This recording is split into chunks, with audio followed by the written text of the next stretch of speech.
Good morning, Secretary. Sir, nabanggitin po ba dun sa sectoral meeting yung recent attempt po ng hacking attempt sa OWA and dun sa workspace po ng ilang government offices? Ano po kaya naging directive ni Pangulong Marcos? Well, that has been ongoing, since even before we came into office. No, we've been monitoring regular probing, regular threats coming from all sectors, from criminal organizations and many threat actors in the world. So we take those things very seriously, and we actually have built up more competencies in detecting early on any of those attempts to hack into not just government systems but also private corporations. There have been some private institutions that were also compromised via ransomware.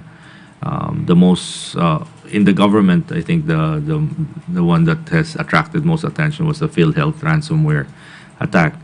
So the directive of the president has remained the same, that we need to be vigilant and we need to be always on guard in protecting our cyber security infrastructure. However, this is not a single person or a single agency's responsibility. We have to take it as a whole, not just a whole of government approach, but a whole of nation approach, because the responsibility to protecting our cyber borders does not only lie with the ICT or with the defense, but with each and every Filipino, to be more vigilant and to be more aware of any of these attempts. Sir, for clarification lang po, yung mga ganitong hacking attempts po, kahit nag-fail po sila ng attempt, definitely may nalabag na po ba sila sa batas and we can prosecute them? Oh, definitely. Under the cybercrime law, merong nalabag na batas. But, ang mga threat actors kasi may foreign at may local. So yung mga local, madaling hulihin, no? At marami na kaming nahuli dyan.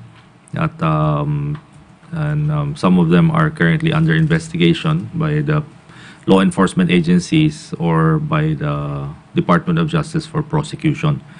Ang challenging are foreign threat actors dahil they reside outside our jurisdiction, and sometimes they hide behind certain countries that may harbor them for their own reasons. Many of these hackers are actually mercenaries, meaning they go for the highest price.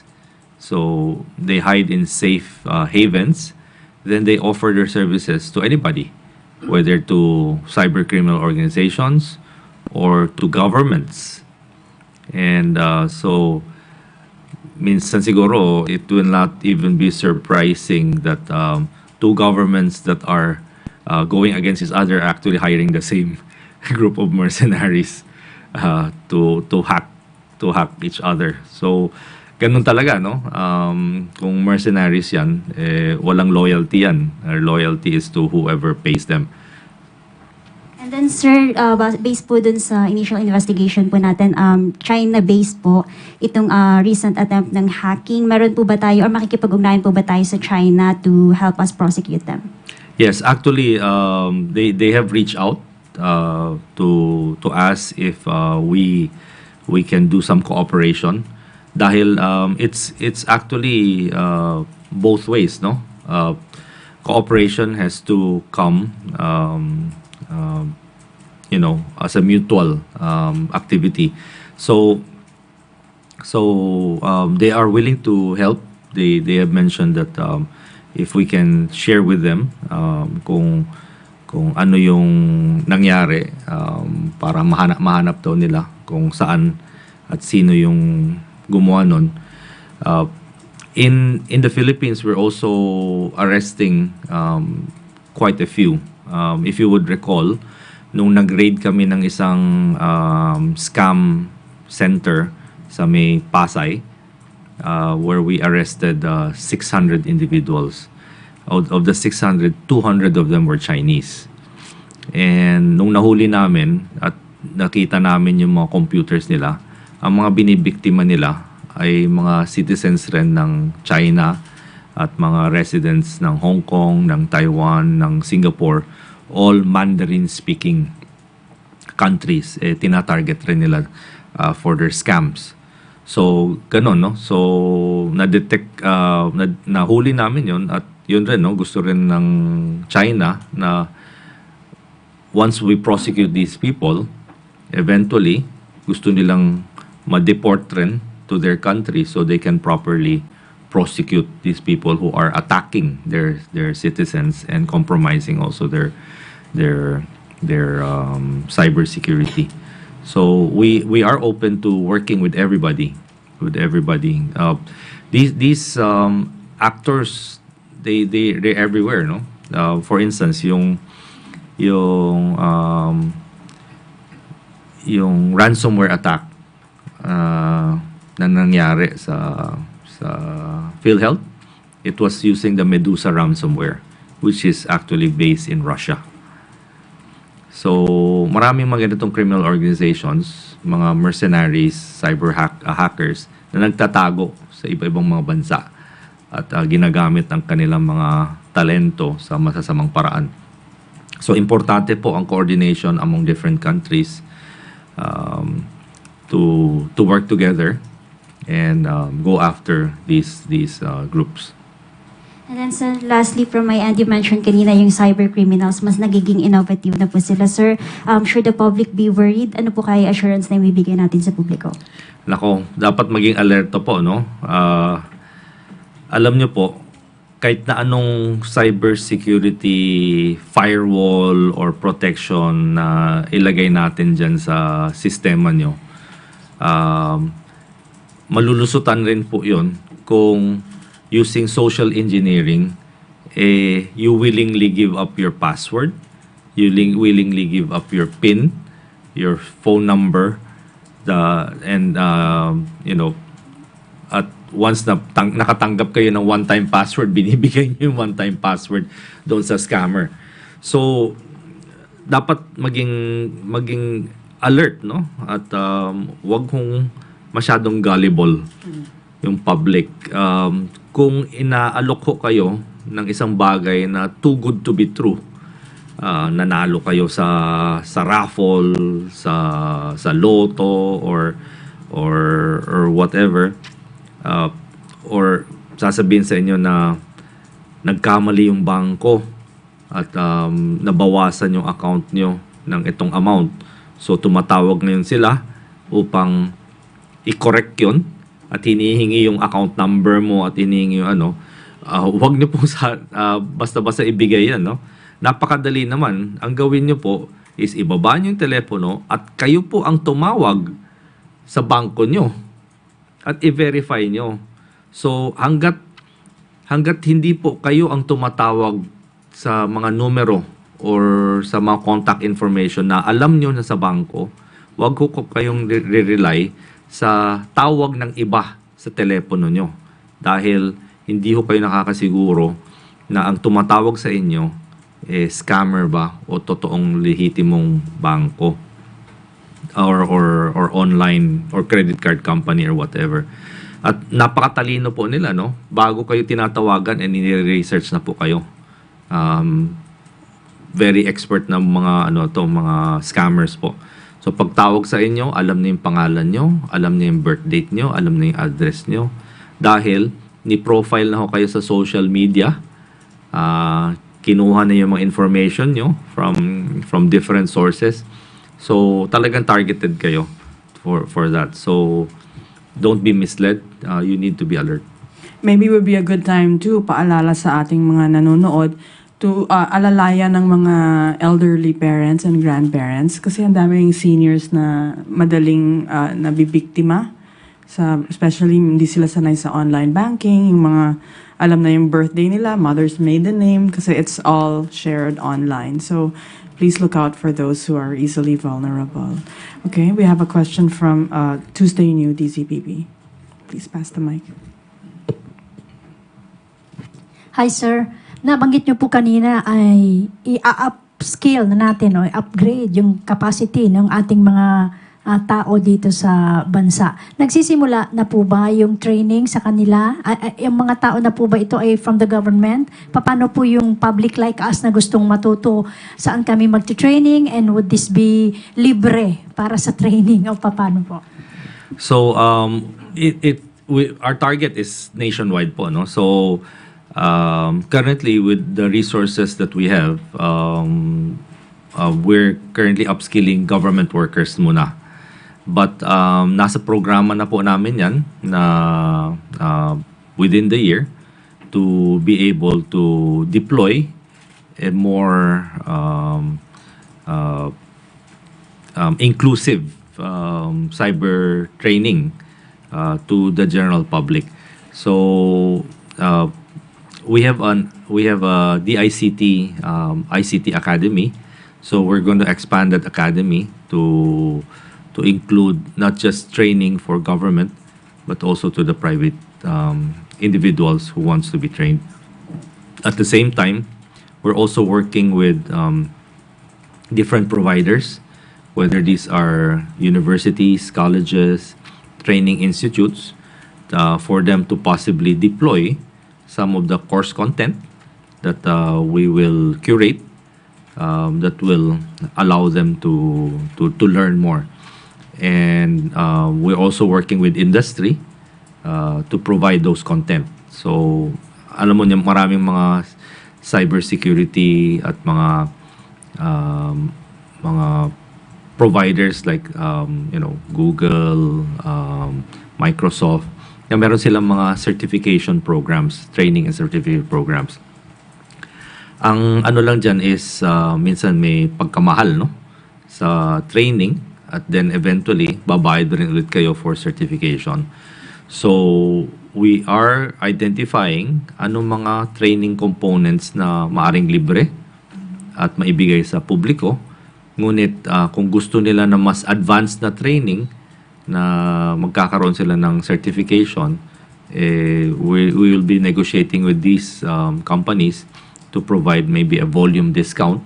Na okay, kung makapag-enroll kami ng 10,000 students, ito yung rate na ibibigay nyo sa ICT Academy ng DICT.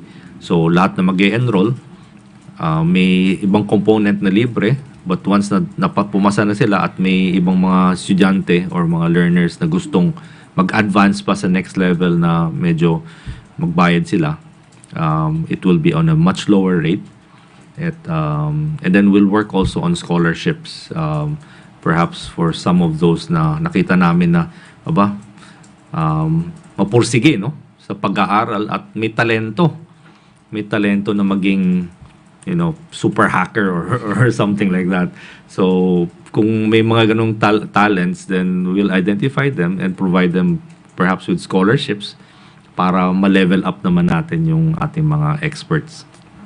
Okay. Alvin Baltasar. Secretary, good morning po.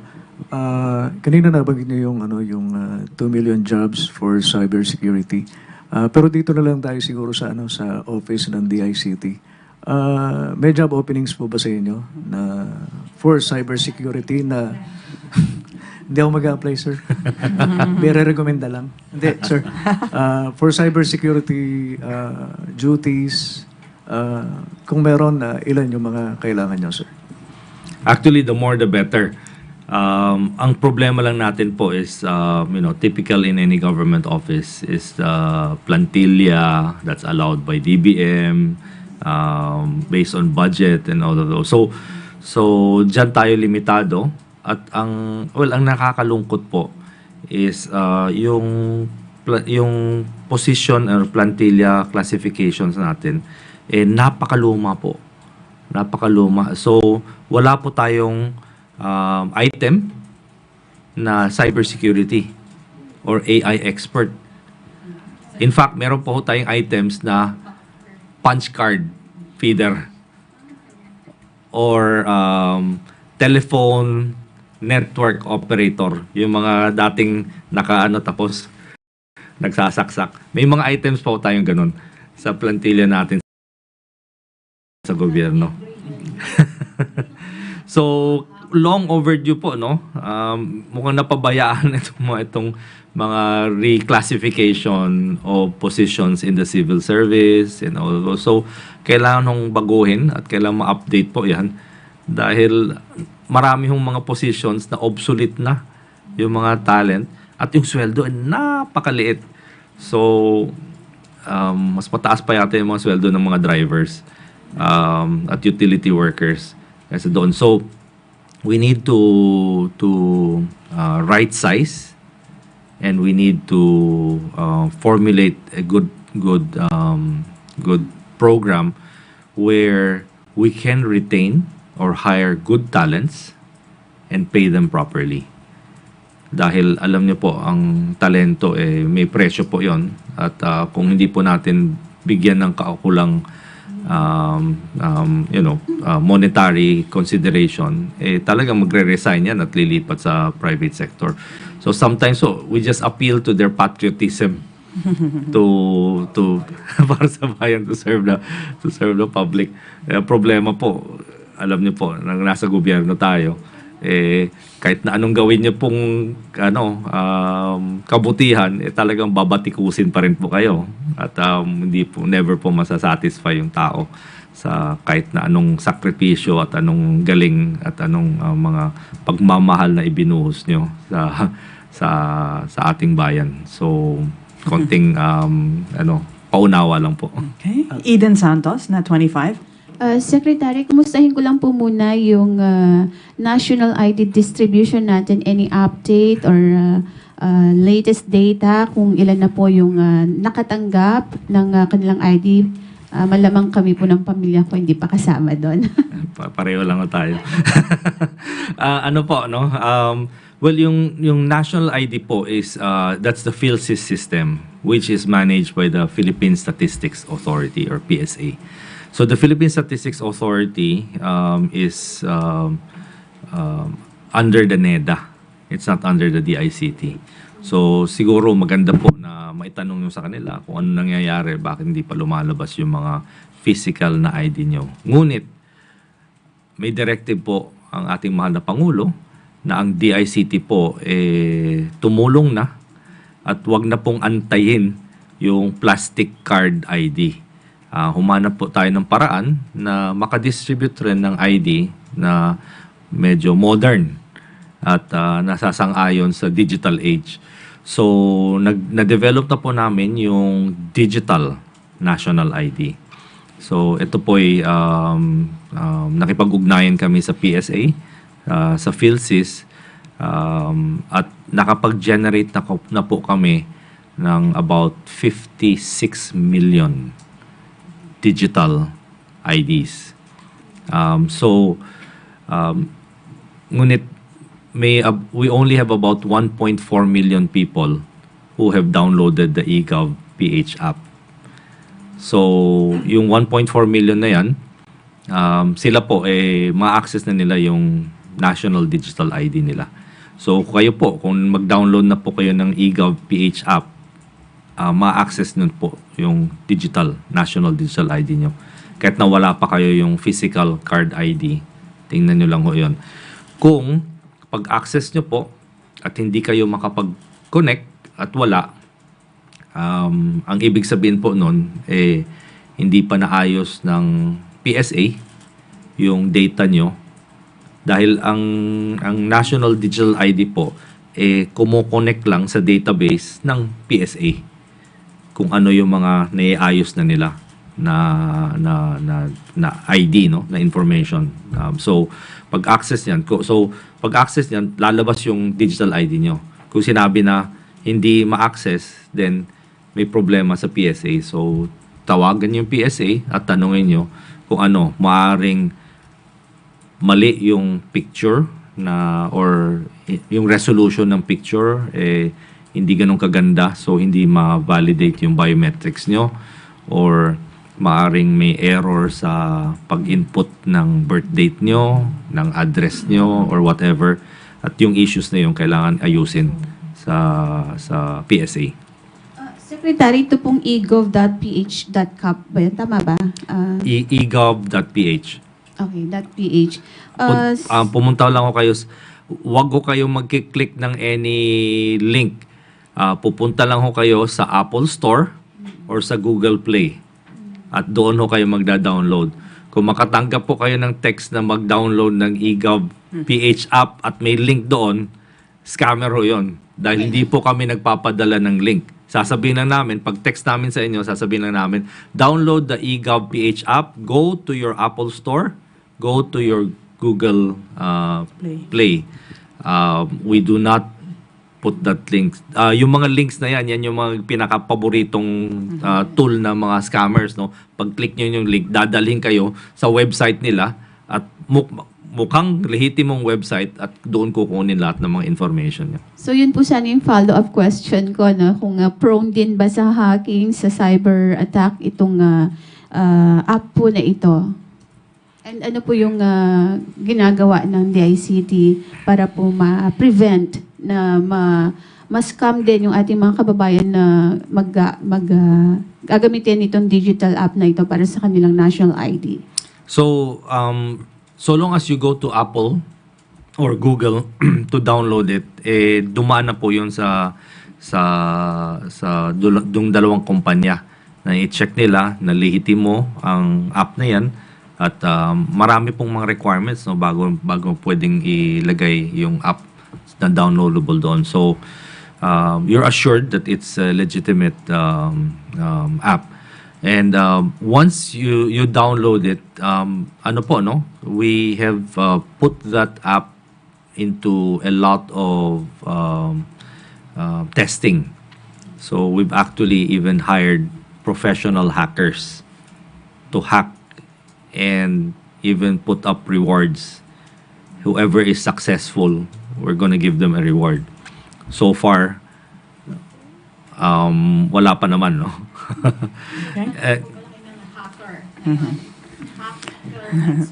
For Hack4Gov, tawag namin ng Hack4Gov. So they inform us, they register with us, and they will say, okay, then we can hire them, and they will do the hacking.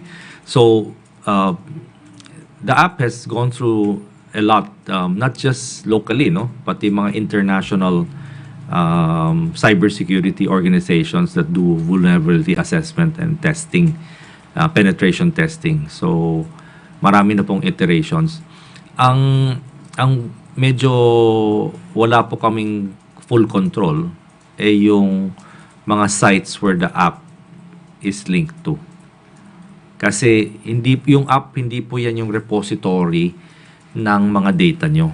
Yung bawat ahensya ng gobyerno, nandoon pa rin yung repository ng data. This app only verifies your identity na kayo po tunay at hindi peke. At once na na-verify ng app yan, i-connect kayo sa database nung ahensya. Whether it's GSIS, SSS, BIR, NBI, DFA, or whatever government agency. So, kung yung ahensya ng gobyerno na may hawak ng database na yan, medyo mahina yung cybersecurity, then maaring doon ma-compromise. But it will not be through the app. It will be through other means. Okay. So, Okay. the app merely just links them. Sorry, Thank sir. you. We have time for a few more questions. We have Ivan Mayrina, sorry, GMA. Secretary, hingi lang ako ng details sa sinabi ninyo nag-reach out ang China dun sa recent incident na may attempts to hack I think Government sites. Yeah, government sites including that of OWA. the president, OWA, the Philippine Coast Guard. Does that rule out the suspicion that this has anything to do with the South China Sea conflict dispute? Well, that's not for us to come out with that conclusion yet, no? It's too early, but anything is possible. So we just need to, I think, currently take it at face value and see how things develop. In cyber investigations and in analyzing all of this, we never rule out anything. everything is in the realm of the possible. So, but we always maintain an open arms. Anyone who wants to cooperate, we don't reject those offers, and then see where we go from there. One more, please. Okay, go ahead. Sorry. Secretary, Senator Ontiveros filed a resolution with the Senate to investigate these series of attempts to hack government websites. And in a related investigation, may similar din pong ginawa sa House, where tech experts expressed concern that AI might be getting out of control at itong deepfake nga daw posibleng magamit sa next elections and all that. What's your take on this, Secretary? Actually, deepfake is not being used for the next elections. It's already being used currently for many elections. So there are several elections that's ongoing worldwide. And this year, I think there's the most number of elections yata of many countries now, including the United States. So we're seeing a lot of deepfakes out there on social media platforms and many of the other platforms. So AI-enabled deepfakes is quite rampant. So we need to be more discerning. Unfortunately, this could possibly be used for misinformation and to put words into your mouth. They can actually imitate not just your voice, but also your looks, and make it appear that you are the one doing this activity or making these statements. I'm sure many of you have accessed some of the parody deepfake sites that's out there. That's doing it. But meron silang disclaimer. Nilalagay nila, this is a parody site, and we're imitating the voice of so and so, but this is not them. Or sometimes may nakikita kayong mga deepfake pictures of, let's say, some famous movie stars na nasa Tondo, nagsha-shopping sa 168 or kumakain ng ng fishball, pero alam niyo po na itong mga artistang ito was never in those areas, but kuwang-kuha po and those are just photos.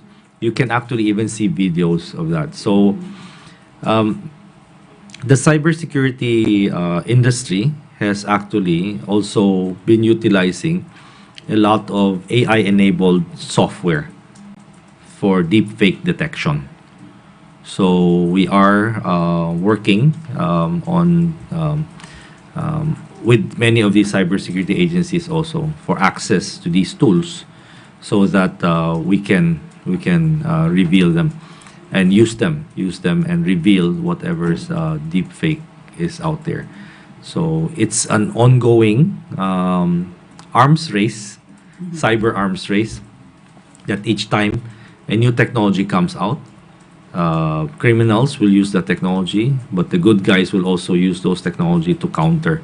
And it's really an arms race. There's really no At the limit. recent World Economic Forum, AI, misuse of AI that leads to misinformation, disinformation, is considered the number one risk, greater than climate change, short-term risk. Because of this year, it could topple economies and, democratic elections. So it's a global concern. Okay, let's move on to Ann Soberano. We don't have much time left. Sir, last lang. Dito, nagbanggit kasi ng Philippine National Police, sir, na concerned sila ngayon sa itong pagbebenta ng mga pre-registered SIM card. Paano po nakakalusot ito at may monitoring din pa ba ang DICT? At ano po yung ginagawa nyo dito? Thank you. Actually, the police are also coordinating with our CICC, our Cybercrime Investigation Coordinating Center, together with the telcos. And identifying kung ano nga ba itong mga ginagawa. Ang nangyayari po is many of the pre-registered SIM cards are actually registered under legitimate names. Ngunit ang ginagawa is binebenta nga yung SIM card nila. Dahil magkano ba SIM card ngayon? Mura lang, 20 pesos. 30 pesos. 30 pesos, i-rehistro nila sa pangalan nila, tapos bebenta nila ng 500. Quick, easy money for them, no? Hindi nila naisip yung consequence sa kanila. So, minsan pag nahuli natin, at nakita natin, at hinahanap natin, some of them come from our kababayans na medyo not well off. And they just want to make a quick buck out of it. So we are trying to formulate ways with the telcos on how we can address this concern. Paano liability? Tunay na tao yun. Paano naman sasabihin ng telcos na, dahil pulubi ka, hindi ka namin bibentahan ng SIM card. Hindi pwede, di ba? Okay. Tuesday New, and then the last one will be Alvin Baltasar. Sir, mayroon na tayong SIM card registration law, pero marami pa rin text scam. Saan po ang nakikita niyong loophole or pagkukulang? Ba't ganito pa rin? Mayroon pa rin? Marami ngayon nanggagaling po sa what we call OTT, over-the-top providers. So, pinapadala nila sa Telegram, sa WhatsApp, Messenger, and so on. So, in many instances, those apps do not need a SIM card. I mean, sa Messenger nyo, kailangan ba ng SIM card? Hindi. So many of them do not need a SIM card. All they need is to know your social media account that is linked to those communications accounts. And then, they send it to you. So, on the other hand, yung mga gumagamit ng SIM cards, yung mga nahuhuli ho namin ng mga sindikato dito sa Pilipinas, gumagamit to sila ng tinatawag ng mga text blasters, no? Malalaking machine yan na sinasaksak lahat at pinapadala. Lahat po itong mga equipment ito is smuggled from other countries. Nauso po yan nung mga eleksyon dahil marami mga kandidato bumibili po niyan para makapagkampanya. So, nakakalat po. Marami niyan. So, NTC together with law enforcement are going after many of these equipment that are unregistered, that are smuggled in, and confiscating them. But we need to work with the Bureau of Customs to find out paano nakakapasok yung mga equipment na yan. And we need to work with local governments and candidates for them to surrender those unlicensed and unregistered equipment. Good luck to that. Okay. Okay. Alvin Baltasar for the last question. Thank you. Secretary, sorry, pero babalikan ko lang kanina yung sa plantilla position supposed to be para sa office nyo for cybersecurity officers. Sec, may coordination na po kayo dito sa civil service.